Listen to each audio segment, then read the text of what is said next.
Hi, Astra Stories here. Hope you enjoy my new video. Let's watch. My stepmother showed up at my mother's warehouse with a pair of 36-inch industrial bolt cutters on a Tuesday morning in March. She didn't know about the 4 cameras. She didn't know about the silent alarm. And she definitely didn't know that I was sitting inside the Roanoke Police Department when the security company called my phone. But I'm getting ahead of myself. Let me take you back to where this really started. Because the woman with the bolt cutters had absolutely no idea what she was walking into. I'm Joy Somerville. I'm 31 years old, I live in Roanoke, Virginia, and I work as a billing coordinator at a physical therapy clinic on Franklin Road. My life is not glamorous. I process insurance claims, I eat lunch at my desk most days, and my biggest thrill on a Friday night is finding a new true crime podcast. But 19 months ago, my mother died. And everything that happened after turned into a story I still can't believe I actually lived through.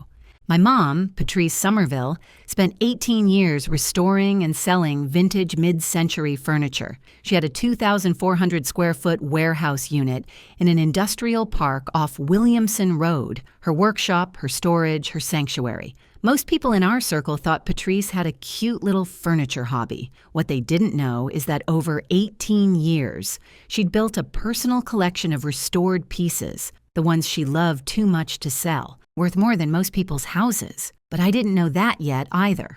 Not then. Patrice was diagnosed with pancreatic cancer on a Wednesday in March. By August, she was gone. 5 months.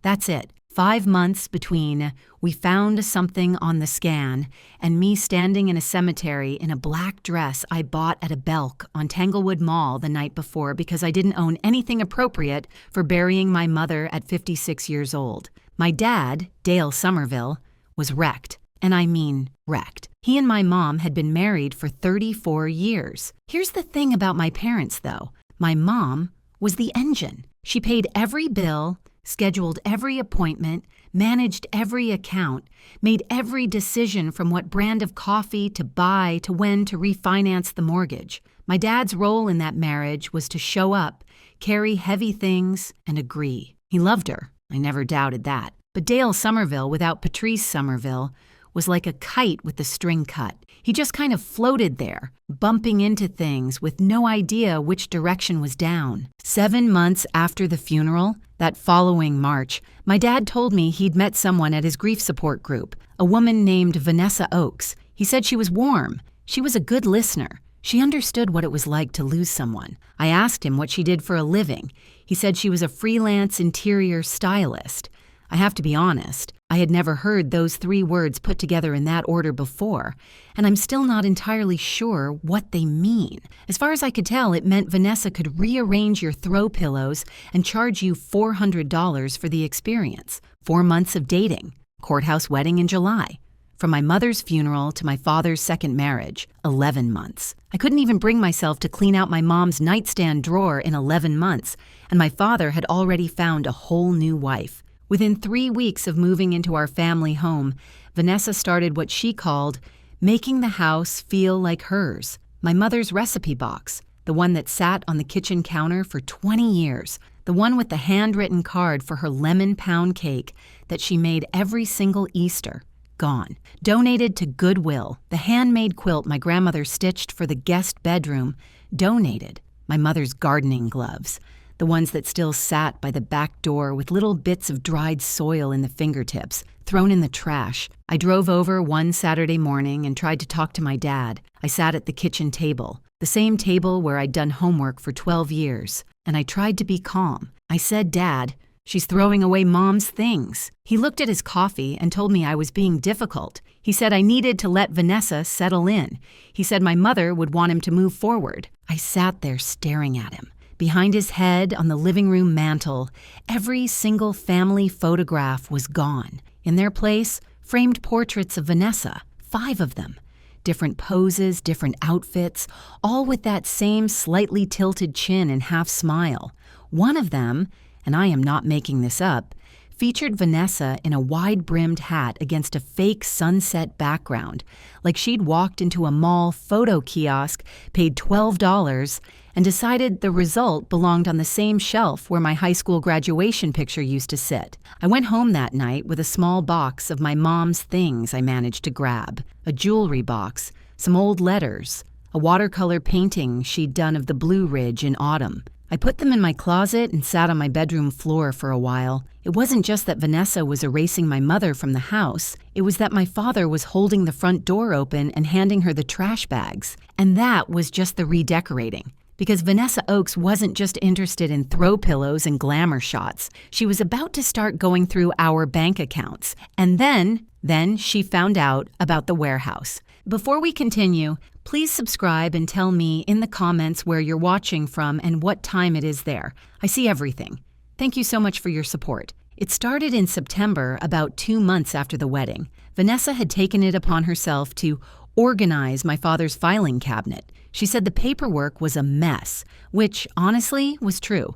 My dad's idea of filing was putting everything in a drawer and hoping he'd never need to find it again. But buried in a manila folder labeled household property, Vanessa found what she was really looking for, even if she didn't know it yet.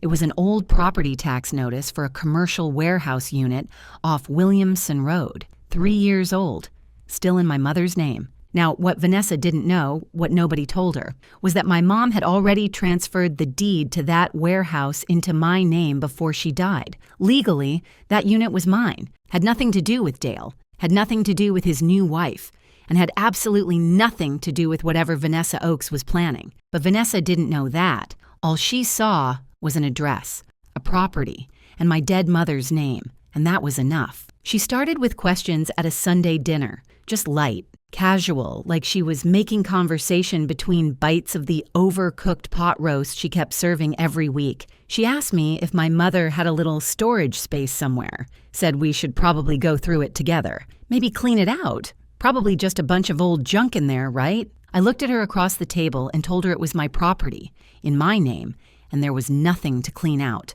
Then I went back to eating my dry pot roast. You know that feeling when you can practically hear someone recalculating behind their eyes? That was Vanessa's face. She stopped asking me directly after that. Too smart for that. Instead, she worked through Dale. My dad called me the following week. His voice had that careful, rehearsed quality, like someone had coached him on what to say. He told me we were family and families shared things, and my mother would have wanted us all to be open with each other. I almost laughed. My mother, the woman who alphabetized her spice rack, labeled every single Tupperware container with the date and the contents in permanent marker, and once made me drive 11 minutes back to the Roanoke City Library to return a book that was 1 day overdue because the fine was 11 cents, and it's the principal, Joy. That woman would have wanted Vanessa Oakes pawing through her workshop? Sure, absolutely. And I'm the Queen of England. Meanwhile, the money was disappearing. I couldn't see my father's bank statements, but I didn't need to. I could see it in his face. He looked thinner every time I visited. More tired, more gray. The house was filling up with things. A brand new $4,800 living room set that replaced my mother's carefully restored mid-century pieces. A closet full of clothes with tags still on them. 3 or 4 delivery boxes on the porch every time I drove past, and then I found a credit card statement in the recycling bin during one visit. A $6,200 charge to a resort in Cabo San Lucas, listed as a wellness retreat. My father, the man who thought a vacation was driving to Myrtle Beach and eating at the same seafood buffet for 3 straight days, had apparently funded a luxury getaway in Mexico. Or rather, Vanessa had funded it with his money. My dad had $142,000 in a 401k he'd built over 31 years of carrying mail for the United States Postal Service. 31 years of getting up at 5 in the morning, driving the same routes in rain and July heat, putting money away every paycheck. That account was his whole retirement, and I could feel it shrinking like a puddle in August. I started moving things, quietly. A tote bag here, a box in my car trunk there. Every time I visited and Vanessa was out, getting her nails done, or at her weekly networking brunch, whatever that meant, I'd slip something out. grandmother's gold brooch, and the string of pearls worth about $4,200. The sterling silver flatware set that had been in the Somerville family for 60 years. My mother's original watercolor paintings. 3 generations of family photo albums. I brought them all to the warehouse and locked them inside. If Vanessa was going to erase my mother from the house, she wasn't getting the things that actually mattered. Then Vanessa showed up at my apartment on a Saturday morning. No call, no text, just a knock on the door at 9:15. She said she was just in the neighborhood and wanted to say hi. While I was in the kitchen making coffee, I turned around and caught her with my junk drawer open, casually flipping through the contents. She was looking for the warehouse key. I knew it. She knew I knew it. Neither of us said a single word about it. I handed her a cup of coffee, and she left 20 minutes later with nothing but a smile. But Vanessa wasn't done. She drove to the management office at the industrial park on Williamson Road, walked in, introduced herself as the daughter of the property owner, and asked to have a duplicate key made for the unit. The office manager pulled up the file and found the instructions I'd left months earlier when I took over the deed. Access to the unit required a personal visit with valid government-issued photo ID. No exceptions, no phone authorizations, no third parties. Vanessa was turned away, and because she's Vanessa, she didn't make a scene. She just smiled, thanked them, and walked out. But I know she filed that rejection away in whatever part of her brain kept track of doors that wouldn't open for her. My dad canceled our family Thanksgiving tradition that November. 22 years we'd gone to the same restaurant, sat in the same corner booth, ordered the same dishes. Vanessa hosted at the house instead. I wasn't invited unless I agreed to cooperate about the warehouse. I spent that Thanksgiving on my couch eating pad thai from the place on Brambleton Avenue and watching a 3-part documentary about con artists. The irony was not lost on me. The pad thai, however, was outstanding. That same week, I sat down at my laptop and ran a background check on Vanessa Oakes. Public records showed a name change history. Vanessa Oakes to Vanessa Crowell, then back to Vanessa Oakes. She'd been married before. A man named Dennis Crowell in Flagstaff, Arizona. He was a retired school bus driver, 15 years older than her. A widower. They were married for 2 years, and when Vanessa was done with Dennis Crowell, she vanished, leaving behind $89,000 in missing savings, a second mortgage he never authorized, and 3 credit cards opened in his name without his knowledge. Dennis tried to press charges, but by the time he figured out what happened, Vanessa was gone and the paper trail was too tangled. I sat at my kitchen table and stared at the screen. Widower, older, lonely, financially destroyed. Woman disappears without a trace. I was looking at a preview of my father's future, and that's when Aunt Bev called, my mother's older sister, the last family member I thought I could count on. She told me I was overreacting. She said my dad deserved to be happy after everything he'd been through. She said I needed to let it go and stop making things harder than they needed to be. I hung up and sat in my car in the clinic parking lot for 20 minutes before I could make myself walk back inside. I was angry. I was exhausted, and I was starting to feel completely alone. But then, one cold night in December, I drove to the warehouse and opened a box I hadn't touched since my mother died. What I found inside changed everything, and I mean everything. It was a Tuesday in December, one of those Roanoke nights where the cold gets inside your coat, no matter how tight you zip it. I drove out to the warehouse around 7:30, just to organize the family things I'd been storing there, maybe clear my head. I hadn't spent real time inside that space since my mom died. The moment I unlocked the door and stepped in, the smell hit me. Lemon oil and old wood and something else I couldn't name. Something that was just her. Like walking into my mother's mind. The warehouse was full. Rows of restored furnitures on sideboards, credenzas, dining sets, all in perfect condition, each piece positioned exactly the way Patrice would have wanted it. My mom treated her furniture the way some people treat art. Every piece had a story. Every surface had been sanded, stained, and sealed by her hands. Being in that space felt like visiting someone who wasn't gone yet. In the back corner, behind a beautiful teak sideboard, I found a cardboard box. Written on the side in my mother's precise, careful handwriting, Patrice Personal. It was sealed with packing tape. I almost didn't open it. I sat on the concrete floor next to it for about 10 minutes just looking at her handwriting. Then I pulled the tape. Inside were 3 leather-bound journals, the kind with the elastic strap that holds them shut. They covered her last 6 months, and underneath the journals, a plain white envelope sealed with 5 words written on the front in blue ink. For joy. Open when you need this. I opened the letter right there on the floor. 3 pages handwritten, dated 3 weeks before she died. My mother wrote that during her final months, while she was going through chemo, losing weight, barely strong enough to walk to the kitchen some days, she noticed my father acting differently. He was taking calls in the backyard, stepping outside to text. Suddenly, he'd be running errands when she needed a ride to treatment. She said she didn't want to think what she was thinking. She told herself maybe he was just struggling to cope. Maybe he needed space. She wanted to believe the best. Then, one afternoon, while Dale was in the shower, she checked his phone bill online. She found a number that appeared over and over. 3-4 calls a day, sometimes more, going back weeks. She wrote down the number and did a reverse phone lookup. The name that came back, Vanessa Oakes. My mother, a woman dying of cancer, barely able to keep food down, sat at her desk and researched the woman who was calling her husband. She didn't find the full story about Flagstaff or Dennis Crowell, but she found enough. She found a woman who listed herself as a freelance interior stylist with no verifiable clients, no business registration, and a social media presence that consisted mostly of photos at expensive restaurants and resorts.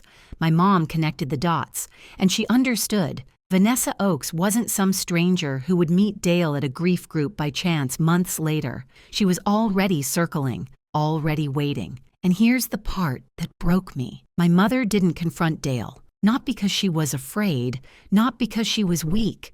She wrote, and I'll never forget this as long as I live, she wrote that she had maybe 4 months of energy left, and she had to choose how to spend it. She could spend it fighting a battle she was going to lose no matter what, or she could spend it protecting me. She chose me. She wrote that she knew my father. She'd known him for 34 years. She said he wasn't evil. He was soft. He'd always been soft. Without her, he'd attach himself to the first person who told him what to do, and he wouldn't be able to tell the difference between love and being used. She couldn't protect him from himself, but she could protect me. So that's what she did. During those final months, while everyone thought she was just resting and fighting cancer, Patrice was quietly moving her most valuable collection pieces into the warehouse, meeting with an estate attorney, transferring the deed into my name, updating her will with an ironclad clause, and leaving instructions at the bank and the industrial park management office that no one, absolutely no one, could access the unit without my personal presence and ID. The letter ended with this: everything I built in that warehouse, 18 years of my life, it's yours, Joy. Don't let anyone take it. Not Vanessa, not your father, not anyone. I couldn't fight for myself, but I made sure you could fight for both of us. I sat on that concrete floor and cried until my ribs hurt. Then I opened the journals. My mother documented everything with the same precision she used for her furniture inventory, dates, times, observations, and mixed in with the serious entries, there were moments that were so perfectly Patrice, they made me laugh through my tears. One entry described moving a restored Hans Wegner credenza, appraised at $14,500, from our dining room to the warehouse. She hired a helper. It took 3 hours. When my dad got home that evening, he looked at the empty space where an 8-foot Danish credenza had stood and said, quote, "Did you move the thing from the garage?" It had been in the dining room for 11 years. My mother's journal entry just said, 11 years, Dale, 11. I also found her warehouse inventory. Handwritten, detailed, meticulous. Every piece cataloged with a description, date of restoration, and estimated current market value. I counted 47 major restored pieces. I added up the numbers 3 times because I didn't believe the first 2. Total appraised value of the furniture collection, $387,000. These weren't items she forgot to sell. This was her personal collection, the best of the best. Pieces she'd restored over 18 years and chosen to keep because they were too beautiful or too rare to let go. and with the family heirlooms I'd been moving in. Grandmother's jewelry, the silver, the paintings, the photo albums. The total value inside that warehouse was north of $427,000. I confirmed the phone records that night. I compared the number my mother wrote down with the number listed for Vanessa in my father's phone contacts. Same number. I checked the dates in Patrice's journal against the timeline. The first call from Vanessa to Dale happened just 2 weeks after my mother's diagnosis became known in the Roanoke antique community. Vanessa didn't stumble onto my father at a grief support group by accident. She knew about Patrice's furniture first. She found Dale through his public Facebook page. He'd been posting about my mom's illness. She started with sympathetic messages, then phone calls, then the staged meeting at the support group 7 months later, so it would look natural. Vanessa Oakes wasn't an opportunistic gold digger. She was a professional predator with a repeating playbook, and my father was her second target. I sat in my car in the warehouse parking lot at 11 o'clock at night, engine running, heater blasting, and thought about driving straight to my dad's house and throwing those phone records in his face. I wanted to. God, I wanted to.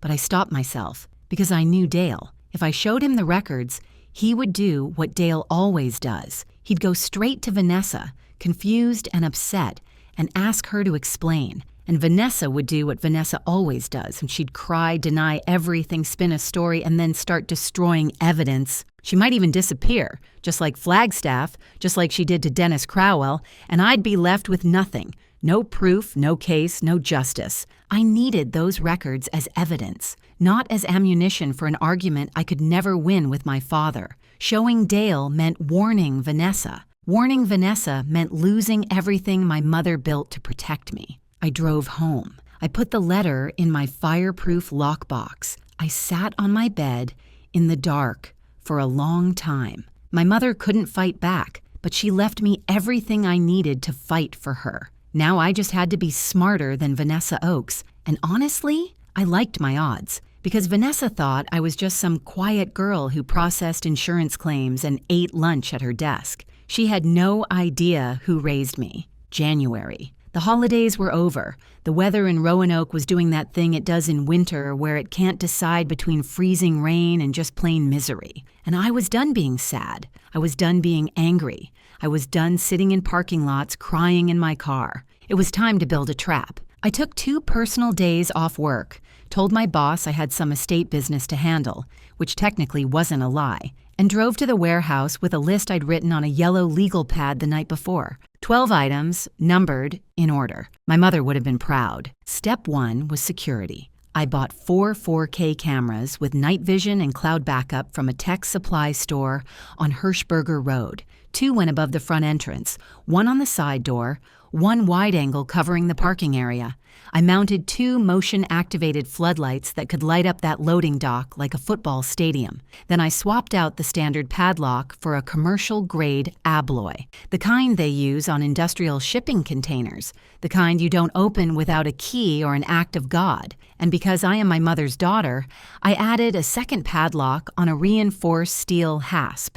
2 locks, 2 separate keys, both in my possession and nowhere else. Last piece, I contracted a 24/7 security monitoring company based right here in Roanoke. They assigned a lead monitor named Terrence, a calm, professional guy who sounded like the kind of person you'd want answering the phone during an emergency. I met with him in person and gave him very clear instructions. If anyone other than me approaches that unit, you call me immediately, you record everything, and you do not confront or engage.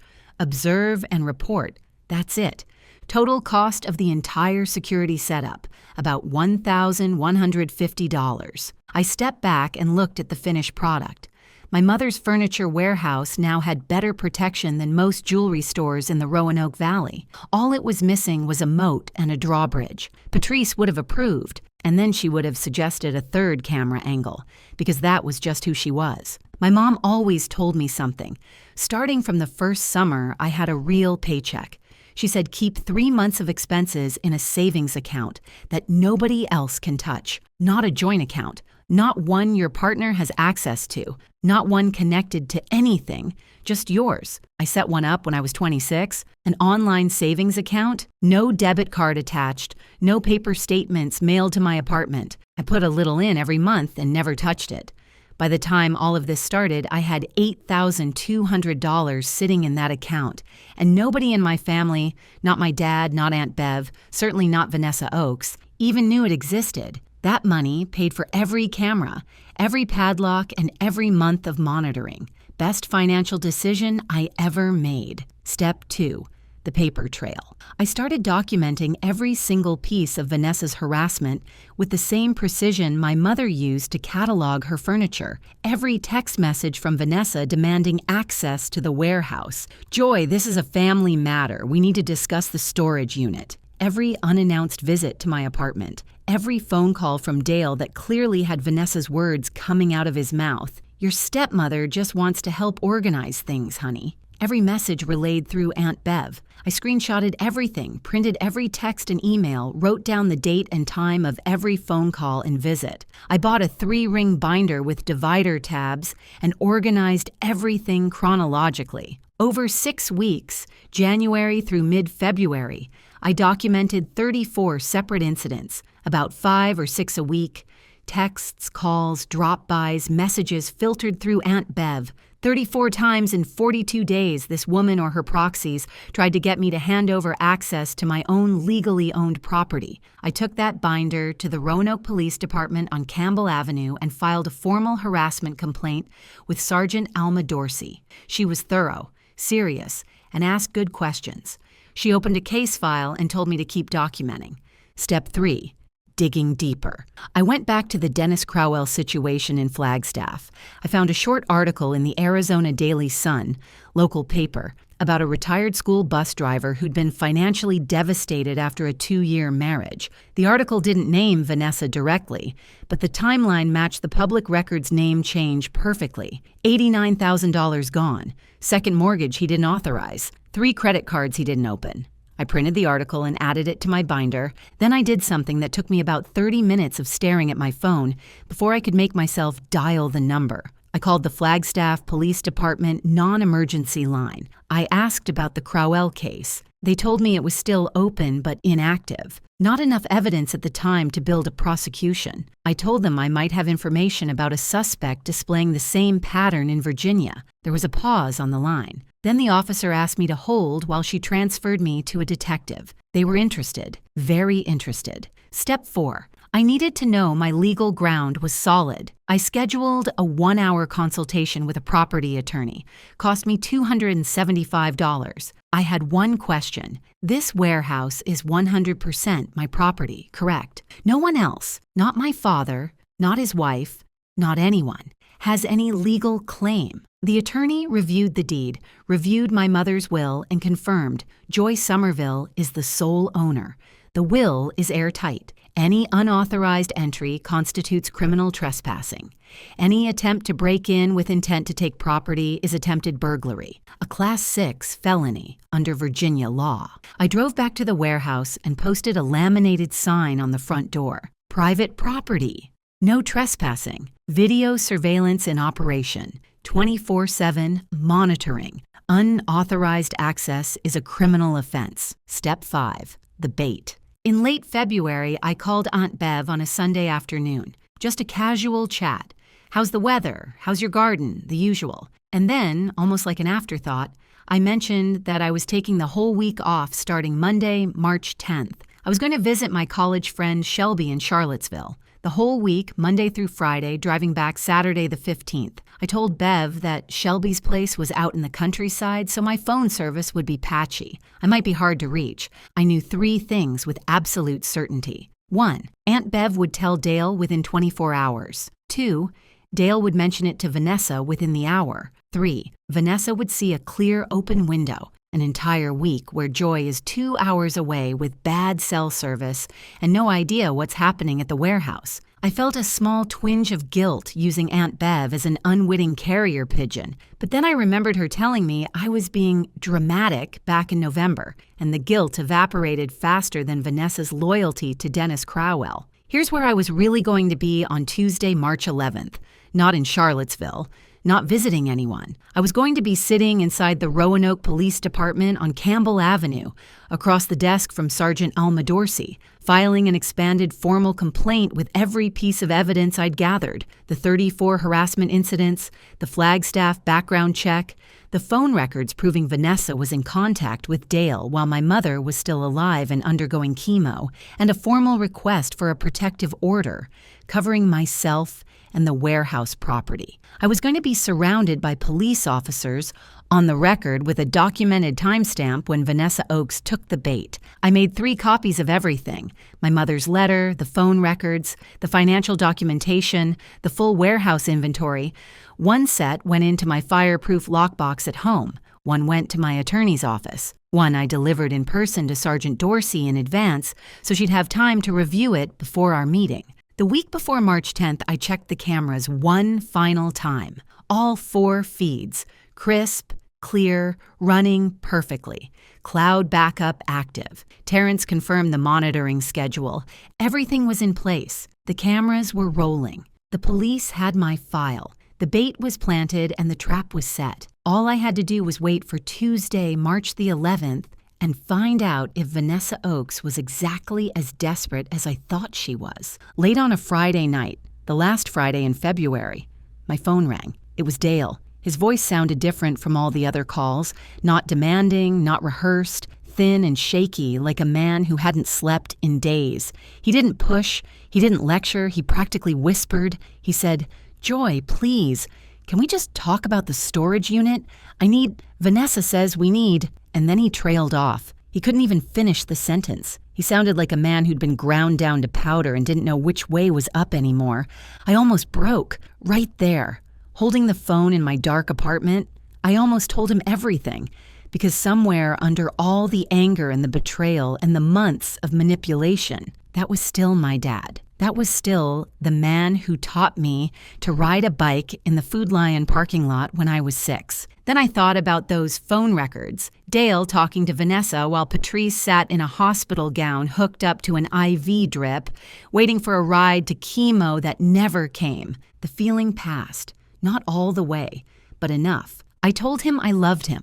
I told him I'd talk to him soon, and I hung up. Tuesday, March 11th. I woke up at 6:45 a.m. I'd barely slept, maybe 3 hours total. But the moment my eyes opened, I was completely alert. No grogginess, no confusion, just a steady hum of adrenaline that had been building for 3 months. I showered, put on a plain navy blazer and dark slacks, the kind of outfit that says, "I am a serious person with documentation," and ate a granola bar standing over the kitchen sink because I couldn't sit still long enough for a real breakfast. I packed the master binder into a canvas tote bag, 34 incident reports in chronological order, the Flagstaff background check, the Arizona Daily Sun article, the phone record analysis, copies of my mother's letter, the deed and will, and the formal protective order request.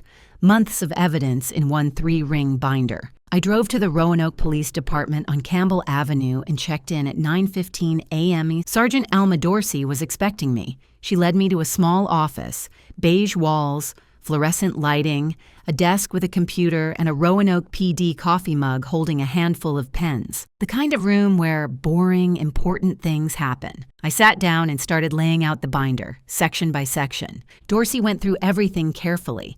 She asked questions, she cross-referenced dates, she spent extra time on the Flagstaff connection and the phone records showing Vanessa had been in contact with Dale months before my mother died. I explained the pattern: Dennis Crowell in Arizona, now Dale Somerville in Virginia. Same playbook: find a widower, isolate him, drain him, disappear. Except this time, Vanessa had gotten greedy. She wanted the warehouse too. At 10:30 a.m., Dorsey told me she was going to recommend the protective order and forward the Flagstaff connection to their detective unit for further investigation. She asked if I wanted coffee. I said yes, mostly because my hands needed something to hold. At 10:47 a.m., my phone buzzed. I looked at the screen. It was the number for Sentinel Monitoring, the security company. My heart rate didn't spike.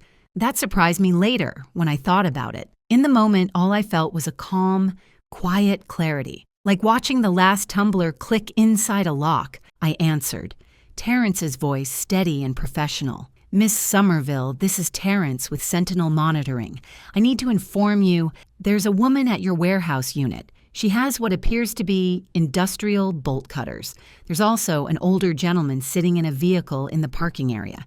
He hasn't exited the car. I asked Sergeant Dorsey if I could put the call on speaker. She nodded and leaned forward. I asked Terrence not to approach, to keep recording, and how long she'd been there. He said approximately 4 minutes. She was already working on the first padlock. Dorsey didn't hesitate. She picked up her desk radio and dispatched a patrol unit to the Williamson Road Industrial Park. 2 officers. I sat in that beige office and listened to the radio chatter while Terrence stayed on the line. He narrated in that same calm voice. She's through the first lock. She's dropped it on the ground. She's starting on the second one. I pictured it playing out on the 4 camera feeds I'd installed. Every angle covered. Every second recorded in 4K and backed up to the cloud in real time. The cameras would later confirm every detail. Vanessa Oakes arrived at the warehouse at approximately 10:43 a.m. in a white Lexus sedan. She was wearing designer jeans and a cream-colored silk blouse. Apparently, she'd decided to dress up for a felony. She walked to the front door carrying a black duffel bag and a pair of 36-inch industrial bolt cutters. She stopped in front of the laminated sign. The camera caught her eyes scanning the words, "Private property, no trespassing, video surveillance, criminal offense." She read every word. She paused for exactly 2 seconds. Then she positioned the cutters on the first abloy padlock and started squeezing. Dale was in his Chevy Silverado in the parking lot, engine running, hands gripping the steering wheel at 10 and 2. He never got out of the truck. He just sat there, staring straight ahead, like a man who knew he was in the wrong place but couldn't make himself leave. Vanessa cut through the first padlock at 10:53 a.m. She dropped it on the concrete, kicked it aside, and moved to the second. She was working fast now, focused. She'd clearly done some research on the locks because she was attacking the shackle at the right angle. But a commercial abloy takes time and serious force to cut, even with industrial tools. She was still working on it when the patrol car turned into the industrial park at 10:56 a.m., 9 minutes from the call to arrival. No sirens, no lights, just a white Roanoke PD cruiser pulling quietly into the lot. 2 officers stepped out and approached on foot. Vanessa had the bolt cutters mid-swing on the second padlock. She heard footsteps, turned, and froze. For a woman who never lost her composure, the footage shows a very brief moment, maybe 1.5 seconds, where her expression went from focused to calculating. Then the mask went back on. The officers asked her to put down the bolt cutters and step away from the door. She complied immediately. No resistance. She was too smart for that.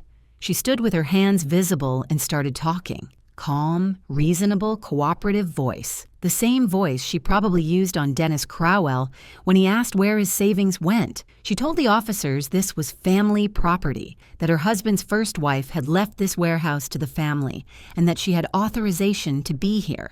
She reached into the duffel bag, slowly making sure the officers could see her hands, and pulled out a folder. Inside was a typed letter on plain white paper.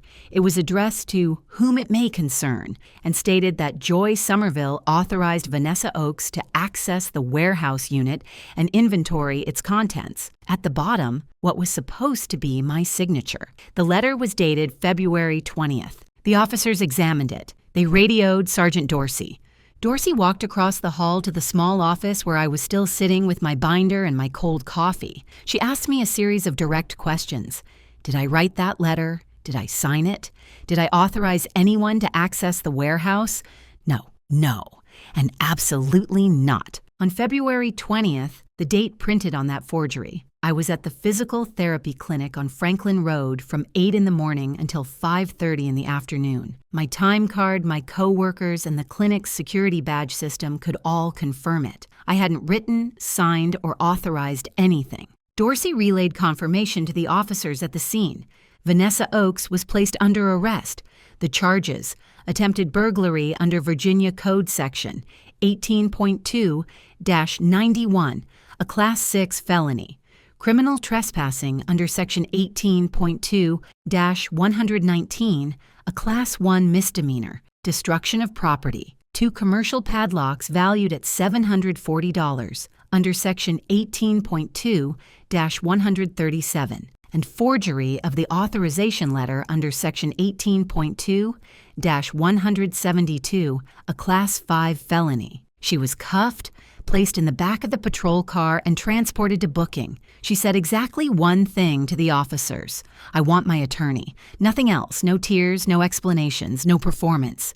Even in handcuffs, Vanessa Oakes was still calculating her next move. Dale was approached separately. He was sitting in the Silverado with the engine still running and his hands trembling on the wheel. He wasn't arrested at the scene, but the officers took his statement and informed him that his presence during the commission of a felony made him a potential accessory. He was told not to leave Roanoke.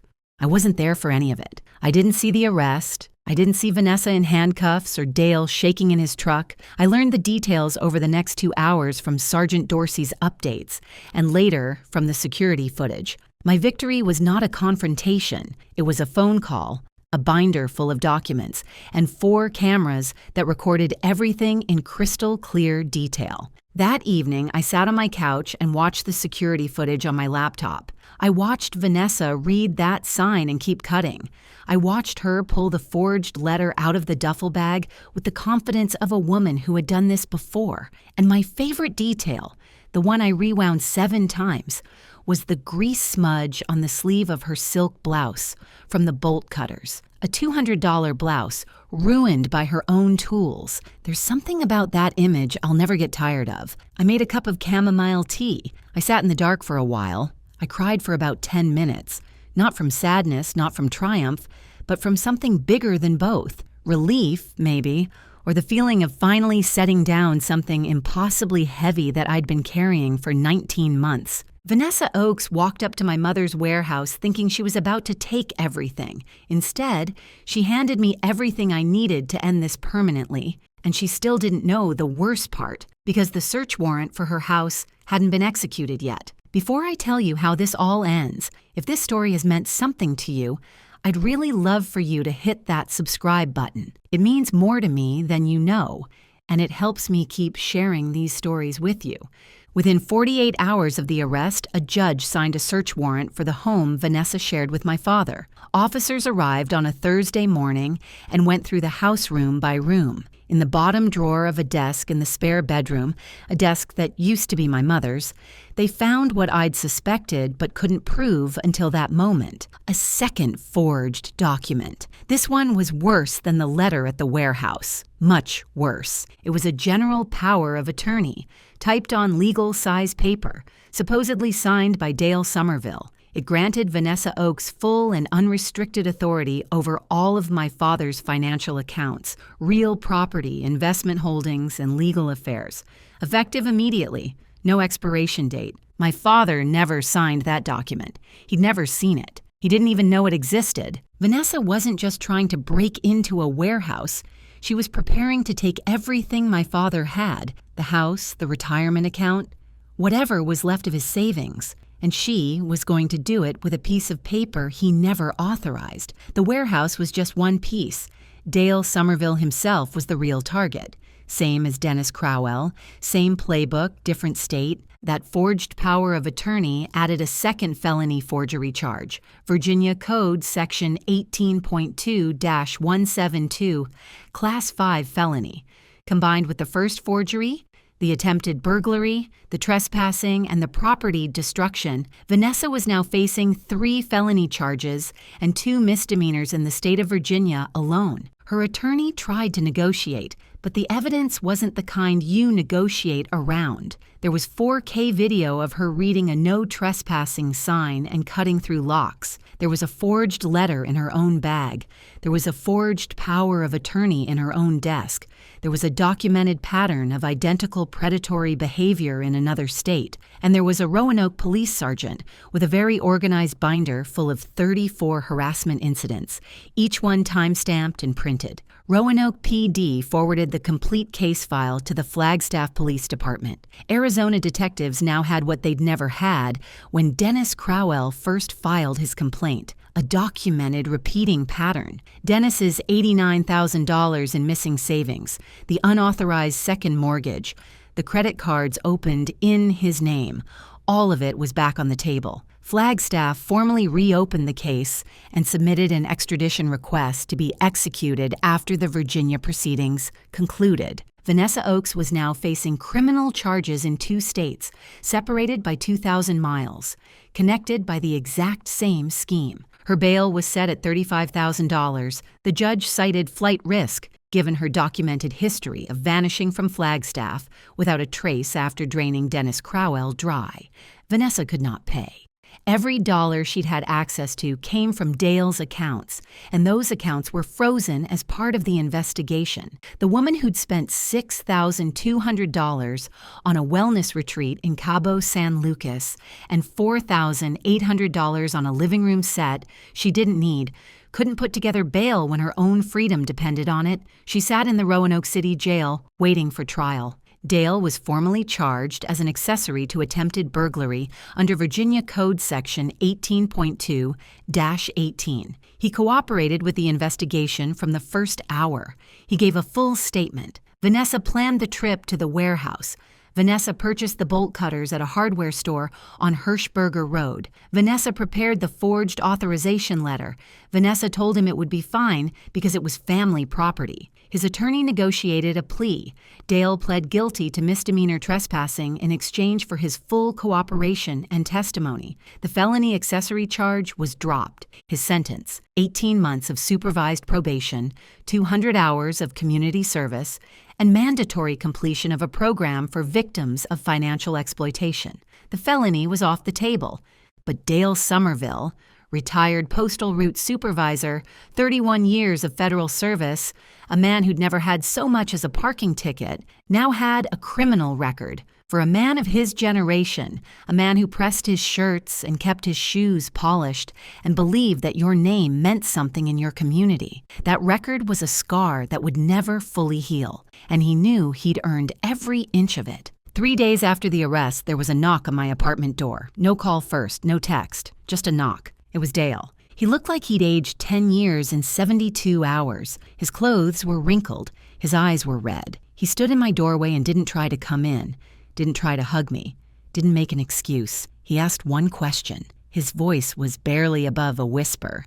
He said, "Is it true? Was she talking to me while your mother was still—" He couldn't finish the sentence. I didn't answer with words. I went to my bedroom, opened the fireproof lockbox, and brought back my mother's letter. 3 pages, handwritten, dated 3 weeks before she died. I handed it to him and stepped back. Dale sat at my kitchen table, the small one I'd bought secondhand when I moved in, and read his dead wife's handwriting. The apartment was silent. I stood by the counter and watched his face. He read slowly. When he got to the part where Patrice wrote that she knew he was soft, that she didn't blame him, that she just wanted to protect me, he put the letter down on the table and pressed both hands flat against the surface, like he was trying to hold himself together through his palms. He sat there for a very long time. I didn't say anything. There was nothing to say that those 3 pages hadn't already said better. A week later, I took Dale to the warehouse. He'd never been inside. In all the years Patrice ran her business, he'd never once visited the space where she spent thousands of hours bringing old, broken furniture back to life. That fact alone tells you everything about their marriage.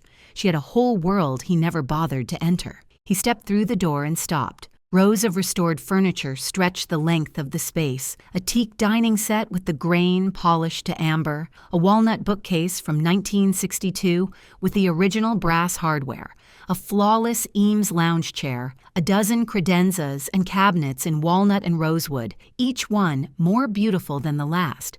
And there, right in the center of the back wall, the Hans Wegner credenza, the one Patrice moved from the dining room while Dale thought it was the thing from the garage. In the far corner, stacked neatly on industrial shelving, the family heirlooms I'd been smuggling out of the house for months. Grandmother's gold brooch and the pearls, the 60-year-old sterling silver flatware set, Patrice's watercolor paintings, 3 generations of family photo albums. My father stood in the middle of 18 years of his wife's work and finally understood what he'd been standing next to all along and never saw. Not just the furniture, not just the money, the love, the skill, the patience, the thousands of hours she spent turning other people's discarded things into something beautiful. And then she'd spent her last months alive protecting all of it, not for herself, but for me, because she knew he wouldn't. Dale filed a petition for annulment the following week. His attorney presented the evidence: marriage entered under fraudulent pretenses, criminal charges filed against the spouse, duration under 12 months, documented history of predatory behavior. The judge reviewed the case and granted the annulment 6 weeks later.